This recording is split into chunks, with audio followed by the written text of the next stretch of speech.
Alhamdulillah, salatu wassalamu ala Rasulillah. Di antara urgensinya kita mempelajari amalan hati, ternyata pahala amalan hati itu tak bisa dilipat gandakan oleh Allah tanpa batas. Berbeda amal jawarih, amal anggota tubuh dibatasi dengan batasan tertentu.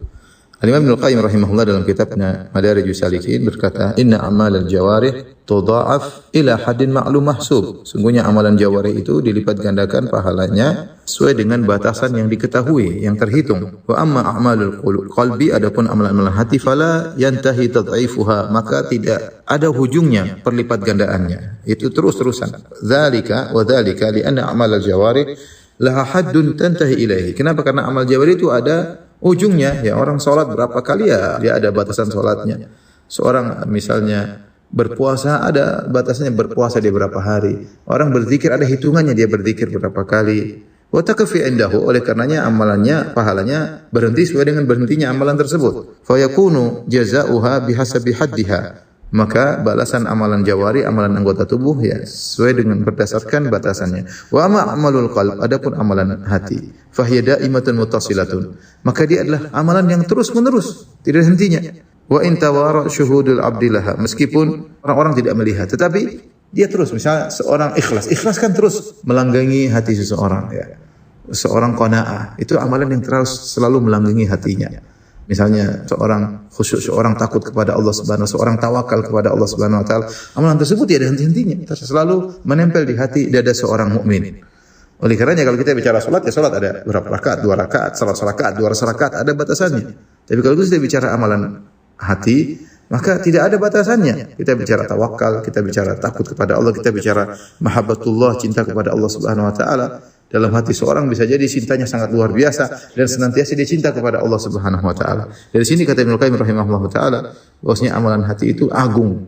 Di antara keagungannya, pahalanya lipat gandakan tanpa ada batasannya. Makanya Allah Subhanahu wa taala berfirman, "Innama yuwaffas sabiruna ajrahum bighairi hisab." Sungguhnya orang-orang yang sabar itu pahalanya lipat gandakan tanpa ada batasannya. Demikian juga di antara keistimewaan amalan hati, misalnya niat yang benar. Ternyata amal hati ini bisa menggantikan posisi amal jawari, amal anggota tubuh ya. Sebagian dalam hadis contohnya ketika Rasulullah SAW berjihad, kemudian ada sebagian sahabat tidak mampu untuk berjihad. Ada yang karena sakit, ada karena tidak memiliki tunggangan untuk ikut berjihad, tapi mereka punya niat untuk ikut berjihad.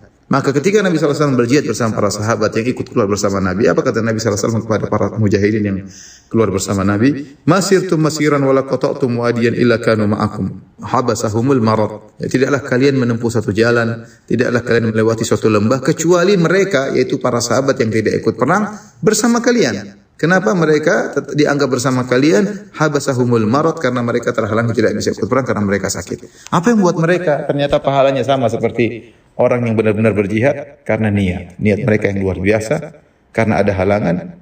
Namun niat mereka itu menjadikan mereka seakan-akan benar-benar ikut berjihad. Oleh karena dalam satu hadis kata Nabi sallallahu alaihi wasallam, "Man sa'alallaha syahadata bisidqin." Barang siapa yang minta untuk mati syahid dengan tulus, benar-benar dia minta agar untuk mati syahid, ballagahullahu manazila syuhada, maka Allah akan buat dia mencapai derajat-derajat para syuhada. Wa in mata ala firasyih, meskipun dia meninggal di atas tempat tidurnya. Apa yang buat dia seakan-akan benar-benar berjihad sehingga dia meraih ganjaran tinggi para syuhada? Karena niatnya. Dia minta kepada Allah, berniat agar bisa mendapatkan ganjaran para syuhada. Di antaranya yang menunjukkan tentang agungnya amalan hati, yaitu sebenarnya menyebutkan bahwasanya amalan hati masih terus bisa dibawa oleh seseorang bahkan dalam kuburannya. Berbeda dengan amalan jawari, amalan anggota tubuh berhenti. Jadi dia meninggal sudah tidak bisa lagi melakukan amal soleh. Tetapi ketika dalam kuburan dia masih punya iman, dia amalan hati, dia masih ada kerinduan bertemu dengan Allah, dia masih punya ketakwaan ya, sehingga nanti dia bisa menjawab pertanyaan malaikat mungkar dan nakir. Semua dengan apa? Dengan imannya, dengan amalan hatinya yang dia bawa dalam kuburannya.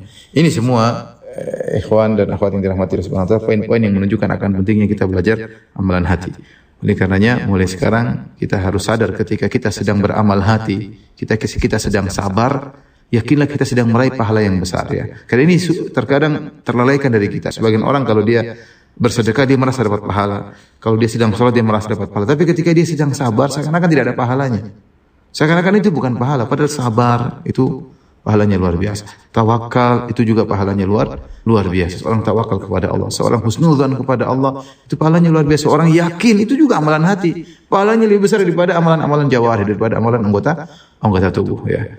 Dari sini juga kita tahu bagaimana bahayanya orang-orang yang menyimpang dalam amalan hati, seperti orang-orang yang terjerumus dalam kesyirikan, yang tawakalnya kepada jimat, yang tawakalnya kepada penghuni kubur ya. Seperti itu, maka mereka adalah orang-orang yang sengsara, yang jauh dari rahmat Allah Subhanahu wa taala. Wallahu alam bisawab.